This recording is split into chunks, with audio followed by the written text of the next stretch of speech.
Olá a todas, olá a todos, sejam muito bem-vindos a mais uma live do Danilo Bifone. Ao longo da pandemia, eu tenho conversado com pessoas dos mais diversos países sobre o panorama da Covid-19.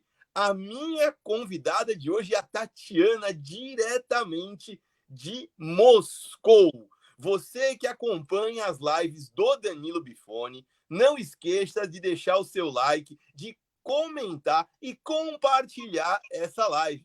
Se você está acompanhando, ao final, a Tatiana vai responder as perguntas do pessoal de casa. É um imenso prazer receber vocês e eu vou começar hoje dando as boas-vindas à nossa amiga Tatiana, diretamente de Moscou. Seja muito bem-vinda, Tatiana. É um prazer imenso e gostaria que você começasse falando, então, como está a Covid-19 hoje na Rússia.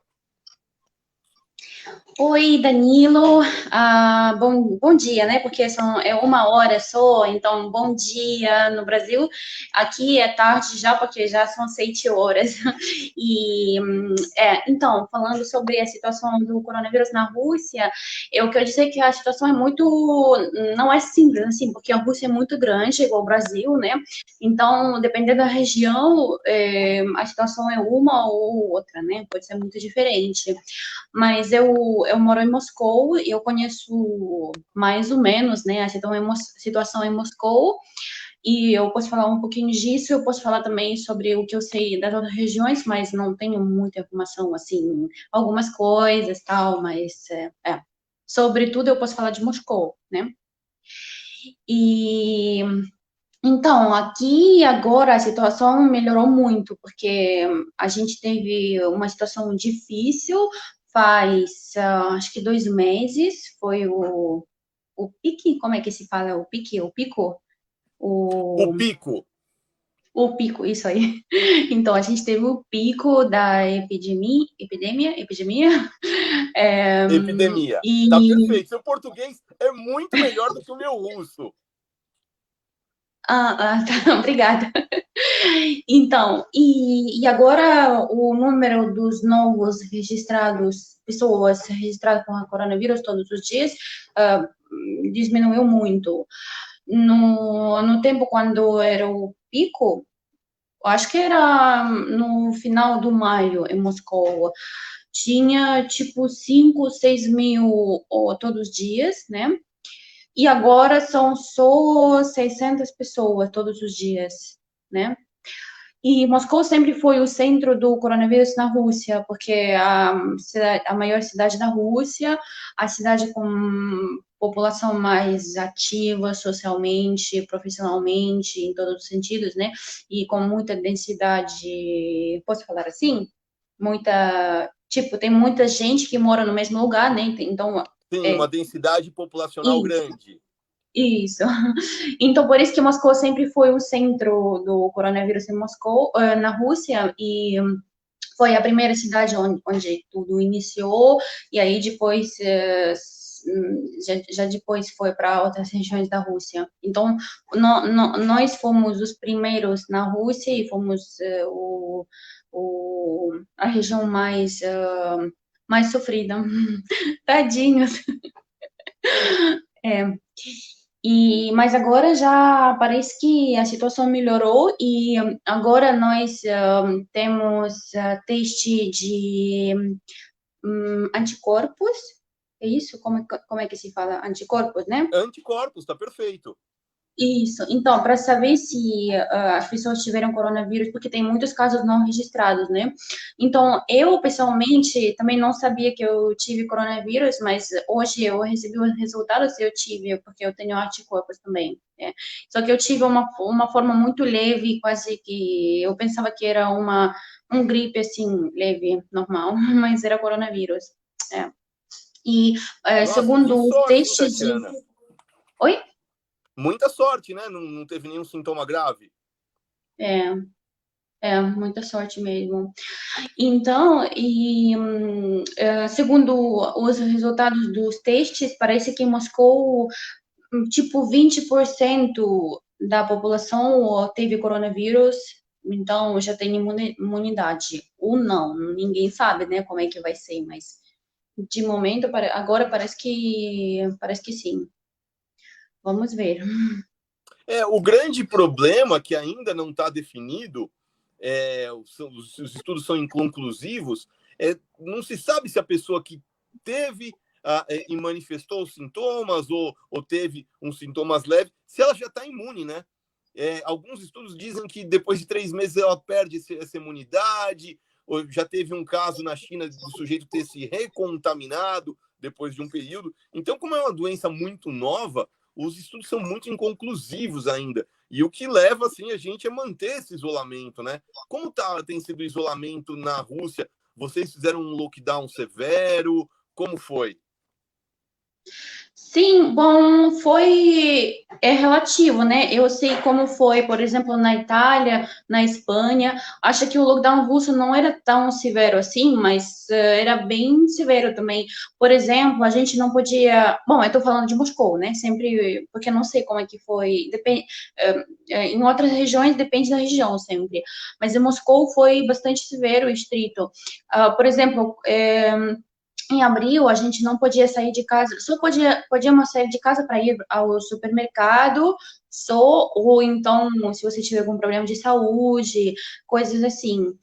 E só isso. E aí, depois, acho que 15 de abril, mais ou menos, organizamos um sistema de permissão. Você tinha que pedir permissão por internet, você podia então sair de casa para fazer suas coisas 2 vezes por semana e só isso. E se você não tiver a permissão, ou você for para um lugar onde, porque quando você recebe a permissão, você tem que botar o endereço, onde que você vai, o que que você vai fazer. Então, se você estiver em outro lugar, aí você vai ter que pagar uma multa bem grande.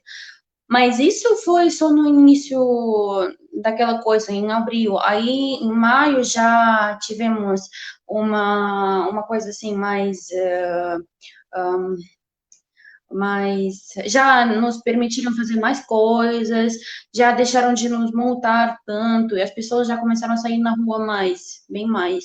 Mas até 15 de junho era tínhamos que ficar em casa, mas tinha um jeito de sair também. Mas tinha muita gente que saía, depende da pessoa. Aí depois de 15 de junho, já começamos a sair muito, porque já deixaram de nos restringir tanto. Mas ficamos bastante tempo em casa. E deixa eu te perguntar uma coisa, Tatiana.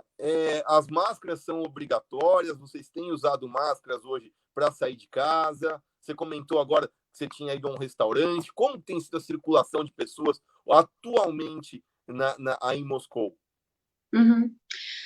Eu não sei como é que são as regras, realmente, porque eu sei que quando acabou o lockdown, a quarentena, né, a regra era que a gente tinha que colocar a máscara quando sair de casa e também as luvas, né, luvas, é, quando entrar em algum estabelecimento, tipo mercado, ou qualquer lugar, transporte também. Mas só que eu acho que foi muito rápido que o pessoal deixou de usar isso e agora quase ninguém usa a máscara e as luvas e a polícia não faz nada. Eu não sei não sei se eles mudaram as regras ou simplesmente pensaram que esse povo não vai nos obedecer, sabe? Não sei exatamente como é que é agora, mas eu sei que as pessoas não usam. Bom, a maioria, né? Porque quando você sai na rua, você entra no mercado, restaurante, você vê que as pessoas não usam a máscara, mas sempre tem gente responsável que faz. É, então depende, mas eu acho que a maioria em Moscou não faz. Não sei se infelizmente, não sei. Agora. Você falou que vocês estão com 600 casos de contaminação por dia, mais ou menos. E Em mortes? Tem tido Moscou. mortes? Tem mortes, eu não sei como é que está agora. Eu acho que na última vez, quando eu vi a estatística, tinha, acho que 13.000 mortes na Rússia desde o início da epidemia. Não sei como é que é agora, mas outra coisa que eu queria comentar sobre as mortes, porque na Rússia a mortalidade parece que é muito baixa, né, comparando com outros países, até com o Brasil, né? Mas aqui tem um sistema diferente de registrar as mortes na Rússia, porque na Rússia sempre foi assim, né? Quando uma pessoa morre, o médico forense, posso falar assim? Ou é portunhol? Ou a pessoa que Não, tá tem ótimo, que. tá ótimo. Você entende o que significa médico forense? Entendeu? Existe isso Sim, em sim, o português? perito. Tá, ok. Sim. Desculpa, é porque eu não sei se existe isso em português. Eu falo espanhol melhor do que português. Não, sim, existe, sim. A gente chama de médico forense ou então perito, né? O termo mais usado, mas médico forense é um termo usado sim em português. Uhum. Existe psicólogos forenses. Aham. Então, o médico forense tem que abrir o corpo para definir a causa exata da morte da pessoa. Então, as mortes registradas como por causa do coronavírus são mortes que realmente foram por causa do coronavírus, mas tem muita gente que morre com coronavírus, mas não por causa de coronavírus, porque a maioria das pessoas que sofrem por causa do coronavírus são pessoas que têm outras doenças, né? Tipo diabetes, tipo outras coisas. Então, não sempre a causa da morte é o coronavírus mesmo. Aí, por isso que na Rússia tem essa divisão e só se registram as mortes do coronavírus que foram realmente por causa do coronavírus, né? Mas tem outras mortes que tipo, a pessoa teve coronavírus e isso ajudou muito para que a pessoa morra, entendeu? Também. Só que não se registra como a morte de coronavírus. Não sei se eu expliquei bem a coisa.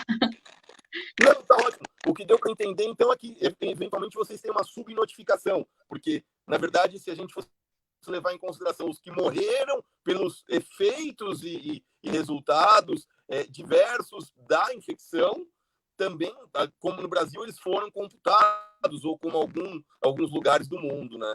Então, eu entendo que tenha tido uma subnotificação. Talvez o número tenha sido um pouco maior de mortes. Uhum.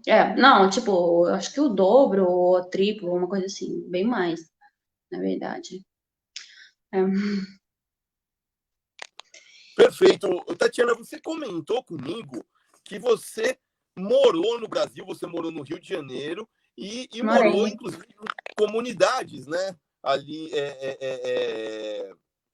no Rio. Eu gostaria que você comentasse um pouco do que você notou do Brasil, como foi essa experiência de morar em uma favela, as desigualdades sociais que você via aqui no Brasil, se elas se repetem aí em Moscou, aí na Rússia. Fala um pouco sobre essa questão social, do que você pôde trazer dessa experiência morando por 2 anos lá no Rio de Janeiro. Uhum. Então, então, foi uma experiência muito interessante e muito enriquecedora, posso falar assim? Que me deu muita. Acho que eu aprendi muito com essa experiência, sabe? Isso que eu quero dizer, né? Eu morei em duas favelas do Rio de Janeiro, da Zona Sul. Uma favela se chama Cabrito e Tabajaras, que fica em Copacabana. Outra favela fica em Catete, se chama Santo Amaro. Duas favelas. E foi muito interessante ver a realidade de lá e ver as pessoas, os moradores da favela, né, como é que é a vida deles, e conversar com eles, e ver que são as mesmas pessoas como todo mundo, só que moram num contexto muito diferente, muito extremo, né? Mas somos todos humanos, somos todos muito parecidos, independentemente do lugar onde moramos. E numa das favelas eu vi, tipo, vi gente com fuzis e essas coisas que a gente vê na favela. e foi impactante, porque na Rússia você não consegue ver isso. Eu nem tô falando que não existe, não, tipo, favela não existe, mas também existem coisas, tem muita coisa ruim também, mas isso aí é uma coisa que impacta muito, porque você não consegue ver isso no nosso país. E imagino muito que deva ser uma discrepância grande, mas e esse crescimento dessa desigualdade social, você vê que é um abandono por parte do Estado brasileiro, que não olha para aquelas pessoas, deixando naquela condição. Você tem uma desigualdade social tão grande aí na Rússia. Fazendo um comparativo, você tem favelas na Rússia, existem comunidades periféricas. Hum. Não, então, na Rússia não tem favelas, porque é uma realidade da América do Sul, eu acho, né? Pelo menos, bom, na Europa eu acho que não tem favelas. É uma coisa histórica do Brasil, talvez. Na Rússia não tem, a história é muito diferente, então não tem favelas. Tem também muita pobreza também na Rússia, mas tem muita desigualdade social também, mas eu acho que é bem diferente, assim. Porque no Brasil, o que, bom, é minha impressão, que pode ser também errada, né?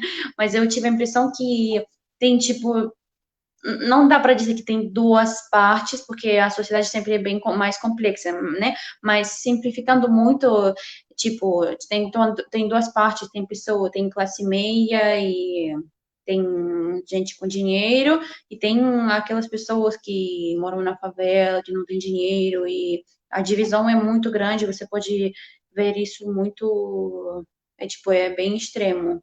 Na Rússia é diferente, porque eu acho que na Rússia é até que tem menos classe meia do que no Brasil. Mas também não tem uma pobreza assim tão extrema. E eu diria que na Rússia eu acho que a maioria das pessoas é assim, meio que pobre, mas não é muito pobre.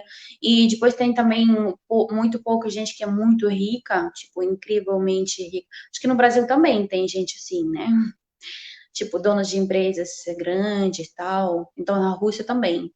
Donos de empresas grandes que trabalham com petróleo e coisas assim. Um, mas é diferente, sim. É bem diferente.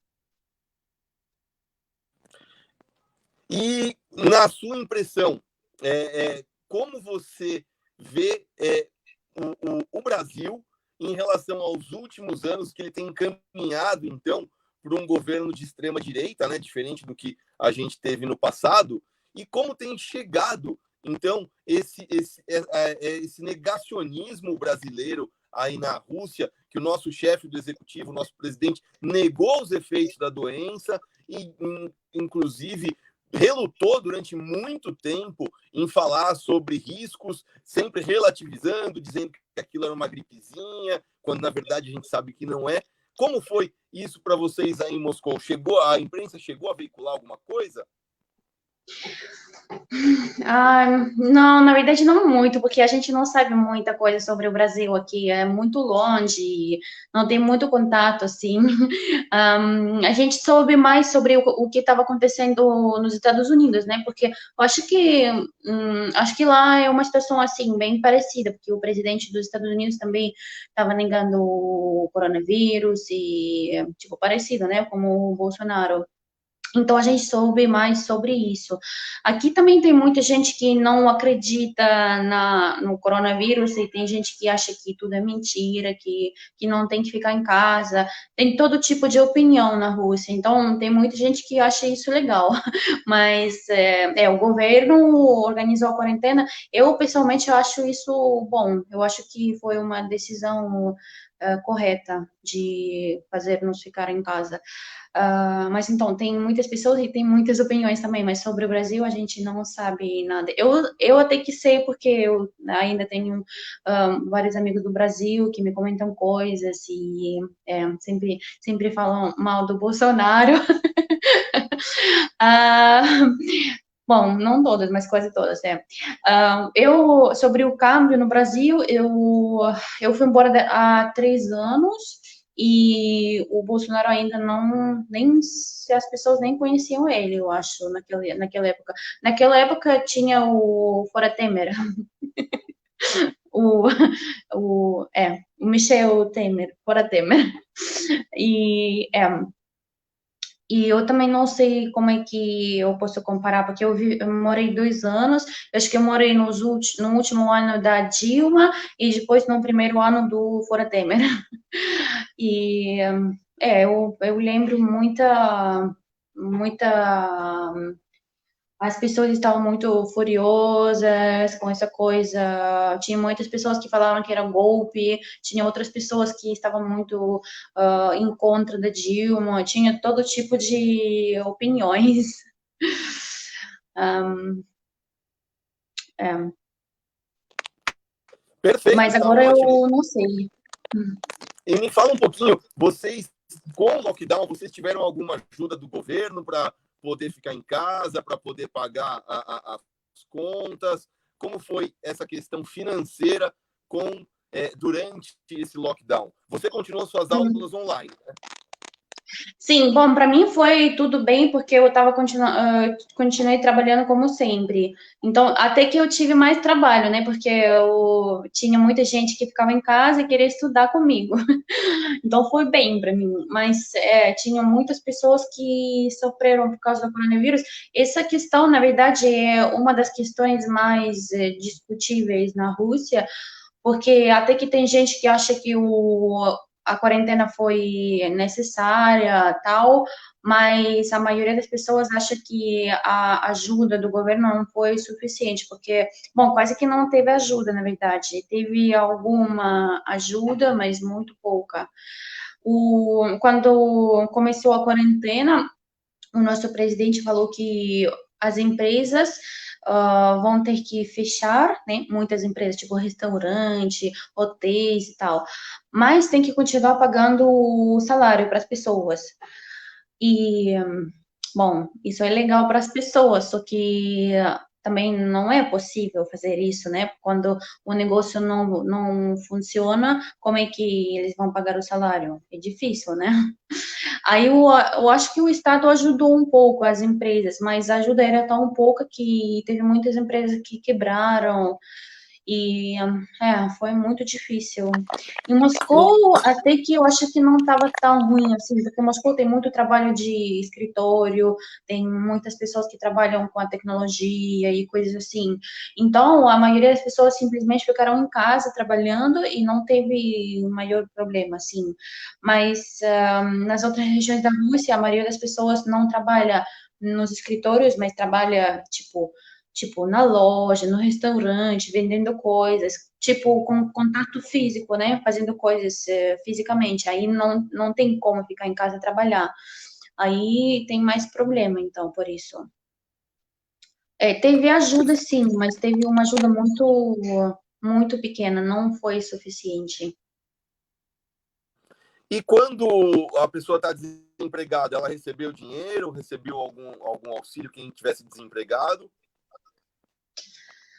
Ah, tem muita gente que tinha um trabalho assim, tipo, informal, né?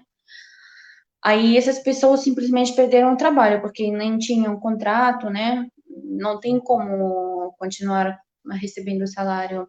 Aquelas pessoas que tinham contrato, acho que continuavam cobrando, mas também na Rússia tem muita coisa de tem um salário oficial que é muito baixo, né? Para não pagar tanto imposto. Mas a pessoa realmente recebe bem mais. Acho que no Brasil também acontece, né? As pessoas querem pagar menos imposto, então fazem isso. Aí, então, quando começou tudo isso, as pessoas deixaram de trabalhar, mas a empresa tinha que continuar pagando o salário, então a empresa pagava aquilo que era oficial, que é muito pouco. Então, teve muitos problemas que tiveram, desculpa, teve muitas pessoas que tiveram problemas. E outra parte, outras pessoas que tiveram muitos problemas são estrangeiros que estão na Rússia, porque aqui tem muitos estrangeiros que ficaram barrados na Rússia, né, porque não tem voos. No dia 30 ou 31 de março acabaram todos os voos internacionais e só tinha aviões que evacuavam os russos que estavam fora, né? Então, até que tem muitos brasileiros que estão aqui em Moscou sem poder sair, tem muitos cubanos também. Eu até que conheço um grupo de cubanos que está aqui em Moscou sem poder sair, e pelo que dizem, as embaixadas nem do Brasil, nem da Cuba não ajudam, nem um pouco. Não tem voo, as pessoas não conseguem trabalhar, né, porque não tem trabalho durante a quarentena. E a situação é bem difícil das Eu pessoas. gostaria que você comentasse um pouquinho, Tatiana, sobre o sistema de saúde russo. Vocês têm um sistema como o Brasil, que é universal, gratuito, ou eventualmente vocês têm que pagar por despesas médicas? Como funciona a saúde na Rússia? Então, não, temos um sistema. Eu não te ouvi muito bem, na verdade, é porque agora a internet não estava muito boa. Eu acho que entendi a pergunta. Não sei como é que é no Brasil, mas na Rússia tem um sistema do Estado que,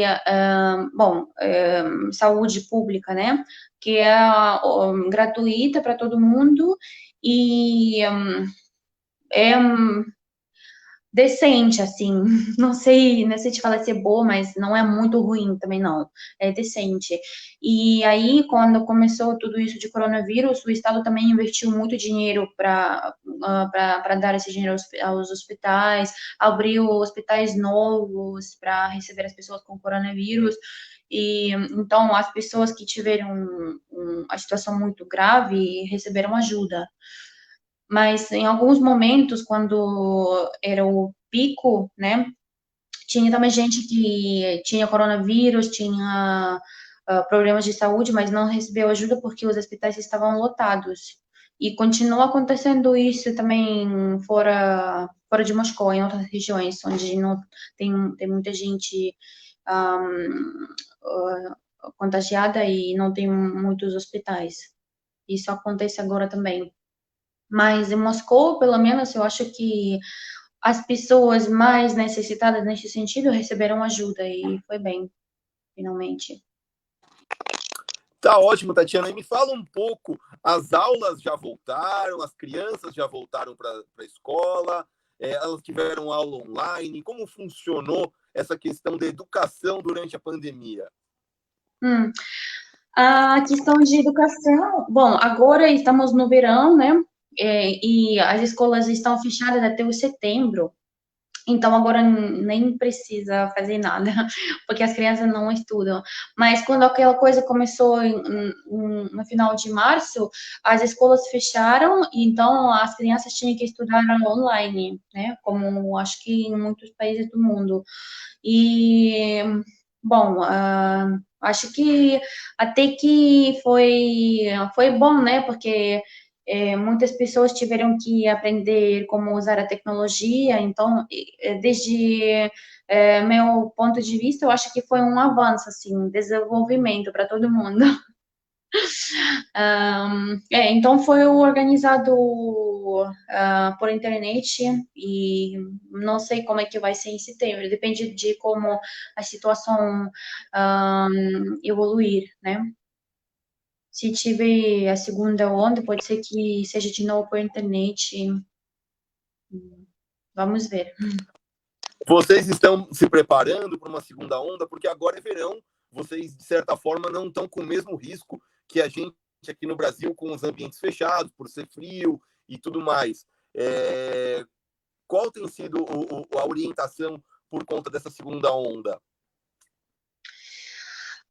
Quando tinha a primeira onda, todo mundo falava sobre a segunda onda. Agora que em Moscou a primeira onda acabou, agora todo mundo fala que parece que não vai ter a segunda onda, porque já as pessoas mais ativas, que sempre estão com pessoas, já tiveram coronavírus. Então, tipo, isso vai ajudar que não tenha tantas pessoas contagiadas. Mas Na verdade, na Rússia não tem como falar sobre a segunda onda, porque a primeira onda não acabou. A primeira onda continua do mesmo jeito, só que parece que não cresce, mas também não diminui. Não, você entende o que eu tô falando? Sim, Não é perfeito, tá menos. ótimo. Tá ótimo. É. E me fala. Então não é sempre a primeira onda que está continuando, sempre. é. Em Moscou, sim, pode ter a segunda onda, mas não sei. Agora eu acho que as pessoas estão muito cansadas de tanta quarentena, tanto ficar em casa. Então, agora ninguém quer saber nada de coronavírus, de máscaras, de segunda onda, de nada, porque realmente foi cansativo, cansador isso, né? Hum. Tá ótimo. E a questão do transporte público aí na Rússia? Tem muita aglomeração? Os ônibus são lotados como aqui no Brasil? Vocês têm um transporte público melhor planejado? Bom, eu conheço o transporte público no Rio de Janeiro, né? Só. Bom, em São Paulo também um pouco, porque eu conheço São Paulo também, mas não conheço tão bem. Então, e na Rússia eu conheço o transporte público de Moscou. E Moscou é ótimo. Moscou tem um metrô muito bom, muito grande. Você consegue chegar a qualquer ponto da cidade muito rápido, sem trânsito, né? Ah, e é muito bom. Nós usamos muito mais o metrô aqui, porque é muito grande, é rápido, e tem o ônibus também, igual no Brasil, mas não é. Acho que o sistema de ônibus é até que pior do que no Brasil. Mas é porque a gente não usa muito os ônibus. O meio de transporte mais importante é o metrô, é Moscou. Em outras regiões, depende da região, né? Tem cidades grandes onde tem metrô também, tem cidades onde não tem metrô, mas na maioria das cidades grandes tem um sistema de transporte público bem bom. Ônibus ou metrô, alguma coisa sempre tem. E para viajar na Rússia, dentro do país, vocês no Brasil geralmente usam avião ou então ônibus entre cidades, né? Na Rússia é diferente, a gente usa mais que nada os trens, é o sistema mais importante aqui, porque os trens têm por todo o país tem trem e não é muito caro também, então e você pode dormir muito cômodo, não é como quando você viaja de ônibus, você não consegue dormir bem porque você está sentado, mas no trem você pode se deitar e é bem mais cômodo. Então, a gente usa trem mais que nada e também aviões quando é uma distância muito grande, porque a Rússia é enorme, né? Para você viajar de trem é difícil, de Moscou até Vladivostok, por exemplo. É muito longe. Tá ótimo, Tatiana, tá ótimo. Você que chegou agora e está acompanhando a live com a Tatiana, dê o seu like, faça o seu comentário, deixe sua pergunta. A gente já vai entrar para o finalzinho do programa em que a Tatiana vai responder as perguntas que o pessoal está enviando aqui de casa. Se você perdeu a live, não teve como assistir, dá para ver a reprise. É só entrar no canal Danilo Bifone no YouTube, se inscrever no canal e ativar o sininho. Lá você vai ver essa live imperdível com a Tatiana diretamente de Moscou e também outras lives que a gente fez ao longo desses meses todos. Tatiana, a gente está chegando no finalzinho aqui e o pessoal mandou uma pergunta aqui para você. É do Rodolfo Antônio. O Rodolfo pergunta, Tatiana, como está o nível de satisfação das pessoas em relação às medidas de combate à pandemia tomadas pelo governo? É difícil falar, porque tem muitas pessoas e tem muitas opiniões, né? Tem gente que acha que as medidas foram excessivas, tem muita gente assim, e tem gente que acha que as medidas não foram suficientes também. Tem gente que está satisfeita, então tem todo tipo de gente, tem todo tipo de opiniões, mas tem muita gente que tem muita gente que não acredita nem acredita que o coronavírus existe. Eu até pessoalmente conheço pessoas assim. E tem muita gente que até agora fica em casa também, não quer sair porque acha que a epidemia, na verdade, continua em Moscou e tudo é mentira e tem que ficar em casa. Então, realmente, tem todo tipo de opiniões, tem todo tipo de pensamento. Tem muita crítica em relação às medidas, mas a crítica é, tipo, muitas medidas ou excessivas. Não tem uma opinião, assim, unificada que foi demais ou foi um pouco, não. Todo mundo critica desde o seu ponto de vista, mas nós somos muito críticos e gostamos muito de criticar tudo. Não sei se vocês no Brasil também fazem isso. Talvez sim, né? A gente tenta, né? A gente tenta. Dentro do Aqui possível, a todo gente mundo tenta. virou virussólogo, epidemiólogo, todo mundo sabe como é que tem que fazer e como é que o governo tem que agir também, e tem sua própria opinião sobre isso. Tá ótimo, Tatiana. A gente tem mais uma pergunta da Eliana Boarini, que nos acompanha. Muito bem-vinda, Eliana. Muito obrigado por estar assistindo a nossa live. A Eliana pergunta sobre os cuidados com higiene nos transportes. As empresas têm higienizado os ônibus, as pessoas têm higienizado as mãos. Como tem sido a questão da higiene nos transportes públicos aí em Moscou? Então, o transporte público mais importante, como eu falei, é o metrô, né? E na entrada do metrô sempre tem,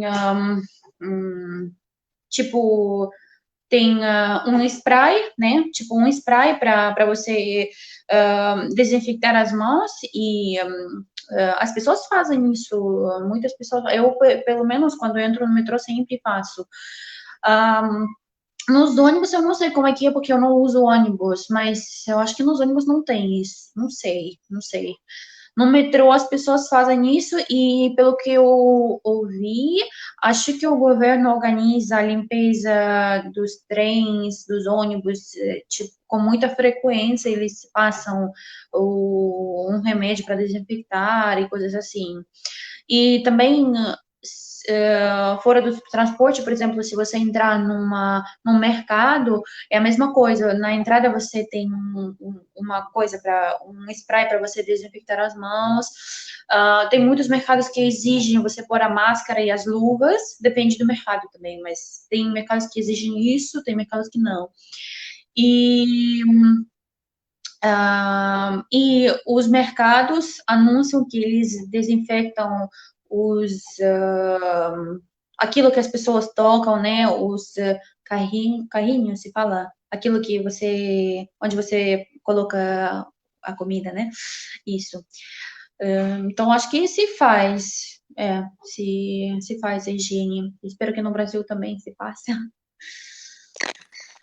Tá ótimo, vamos caminhando para a última pergunta. Pergunta do Vinícius Xavier, que sempre nos acompanha. Muito obrigado, Vinícius. O Vinícius trouxe uma pergunta histórica aqui. Há na tradição russa algo que remeta à solidariedade entre as pessoas. Isso tem relação com o período antes da perestroika? Então tem duas perguntas, não é isso? Ele está perguntando se tem. Ele pergunta se essa solidariedade ela está relacionada com a mesma solidariedade que existia no período de antes da perestroika, na época do socialismo. Eu não sei se existia muita solidariedade antes da perestroika, na verdade. É difícil falar. Eu nasci também em 86, então eu não conheço muito bem como é que era antes da perestroika. Eu cresci durante a perestroika, né? Pelo que eu vi dos meus pais, eu acho que não tinha muita solidariedade naquela época. Eu acho que teve solidariedade no início, tipo, quando começou a Revolução, naquela época tinha muita, aquela coisa estava muito, sabe, muito, naquele momento tinha muitas pessoas idealistas e tal, mas já depois, no início da União Soviética, acho que já não tinha tanta solidariedade assim.